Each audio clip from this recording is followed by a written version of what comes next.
RCF Notre-Dame. Bonjour Pierruc, bonjour à tous. Très bon réveil, place à l'édition locale en Champagne. Dans ce journal, nous reviendrons sur le coup d'envoi des épreuves anticipées de français du baccalauréat et sur les mesures mises en place pour lutter contre les nouvelles formes de fraude liées à l'intelligence artificielle. Et puis du 12 au 14 juin, les journées européennes de l'archéologie invitent petits et grands à découvrir les trésors enfouis de notre territoire à travers visites, ateliers et rencontres. Mais tout d'abord un point sur la météo près de chez vous en Champagne, un temps nuageux, brumeux ce matin avec quelques averses de pluie possibles d'ailleurs du côté de l'Argonne. Pour cet après-midi, un temps un peu plus ensoleillé, mais ce sera difficile encore aujourd'hui. Rassurez-vous, ce soir et ce week-end, le temps s'annonce meilleur. Côté température, elles sont comprises ce matin entre 14 et 15 degrés, c'est-à-dire un peu plus qu'hier, et jusqu'à 22 degrés prévus pour les maximales. RCF Cœur de Champagne, le journal Christopher Fausten. C'est un passage obligé pour tous les élèves de première. Ce jeudi matin, les candidats au baccalauréat général et technologique planchaient sur l'épreuve écrite anticipée de français. À cette occasion, Vincent Stanec, recteur de l'Académie de Reims, s'est rendu au lycée Pierre Bayen de Châlons-Champagne pour encourager les lycéens avant le début des épreuves, mais aussi saluer l'engagement des équipes éducatives mobilisées pour leur bon déroulement. C'est toujours très émouvant, évidemment pour les parents, pour les candidats, mais aussi pour un recteur et tous les personnels de l'éducation nationale de voir ces milliers de candidats. En série générale dans l'académie, ils sont à peu près 6600 qui passent le bac de français. C'est évidemment important d'être présent en tant que représentant de l'éducation nationale et puis de leur adresser un message tout simplement d'encouragement et puis de remerciement aussi à tous ceux qui préparent cette épreuve, parce que derrière, il y a une organisation qui est absolument énorme. C'est un moment de leur vie, d'adolescents et de futurs adultes. C'est un moment très important pour leur réussite future, parce qu'évidemment, la note du baccalauréat français, mais aussi cette année, la nouvelle épreuve de mathématiques, seront deux éléments importants de leur futur dossier de candidature dans l'enseignement supérieur. Une épreuve qui ne se limite pas à l'analyse de texte ou à la dissertation. Cette année encore, l'orthographe, la syntaxe et la qualité de l'expression écrite occupent une place importante dans le barème de notation. Au total, 12 943 candidats sont inscrits au baccalauréat 2026 dans l'Académie de Reims.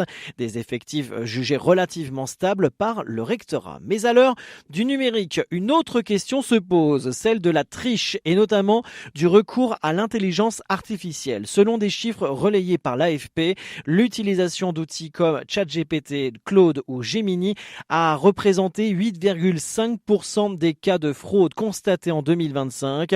Un phénomène en progression, même s'il reste loin derrière l'usage du smartphone, des montres connectées ou encore des traditionnels anti-sèches. Face à cette évolution, les académies renforcent leur vigilance. Vincent Stanec. Nous vivons des mutations considérables qui impactent la vie de tout le monde, la nôtre, mais la vie des élèves, naturellement. Et ça a des conséquences pratiques très simples. Alors, il faut faire des rappels très, très explicites pour bien s'assurer que les téléphones sont éteints, qu'il n'y ait pas d'objets connectés qui parasitent, évidemment, les épreuves, mais aussi qu'on ait une vigilance, évidemment, sur tout ce qui peut contenir des risques de fraude.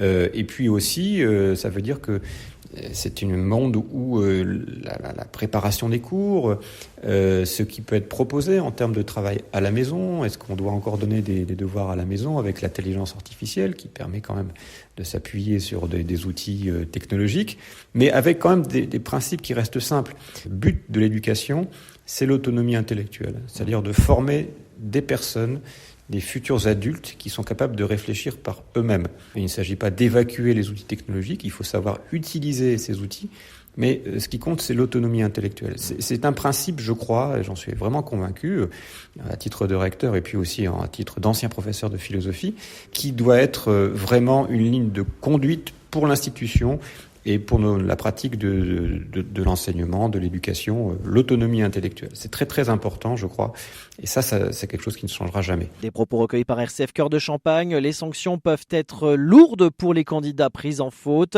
Annulation de l'épreuve, suppression de points, voire interdiction de se présenter à un examen pendant plusieurs années. Dans les situations les plus graves, des poursuites pénales peuvent également être engagées. Du 12 au 14 juin, les journées européennes de l'archéologie invitent le grand public à remonter le temps. Visites, ateliers, rencontres, l'occasion de découvrir les coulisses de la recherche et les trésors du sous-sol. En Champagne-Ardenne, de nombreux rendez-vous sont proposés. Karine Delanne, bonjour. Bonjour. Merci d'être avec nous en ligne, chargée du développement culturel et de la communication à l'INRAP Grand Est. Alors ces journées européennes de l'archéologie, les JEA, reviennent donc du 12 au 14 juin. Quel est leur objectif ? C'est de partager l'archéologie au grand public. Les gens sont toujours fascinés par l'archéologie mais ne savent pas exactement ce qui se passe près de chez eux ou ne connaissent pas les méthodes actuelles de fouilles archéologiques. C'est partager les résultats des fouilles archéologiques, montrer comment se déroule une fouille archéologique, quels sont les outils utilisés, quelles sont les techniques, et puis faire participer petits et grands à des ateliers, à des démonstrations, à des expérimentations. Tout le grand public est invité à ce grand rendez-vous autour de l'archéologie. Alors en Champagne-Ardenne, combien de rendez-vous sont proposés cette année ? Alors cette année, on a plus de 35 événements qui sont proposés en Champagne-Ardenne. Pour vous donner une petite échelle, on a à peu près 80 événements dans toute la région Grand Est, un peu plus de 2000 événements prévus en France et c'est un événement européen. Il y a 15 pays européens qui participent cette année. Ces événements, ça va d'un simple atelier, par exemple, de remontage de céramique, où les gens peuvent manipuler des tessons et puis voir comment, à partir de ces tessons, on arrive à reconstituer un pot, un vase. Ça peut aller aussi à des conférences, comme je l'ai dit, de partage des résultats des fouilles archéologiques près de chez vous. Donc, si vous avez des conférences près de chez vous, n'hésitez pas à aller écouter pour découvrir ce qui a été trouvé. C'est aussi des lieux qui ouvrent leurs portes, par exemple des chantiers de fouilles archéologiques qui ne sont habituellement, bien sûr, pas ouverts au public et qui vont ouvrir ce week-end spécifiquement.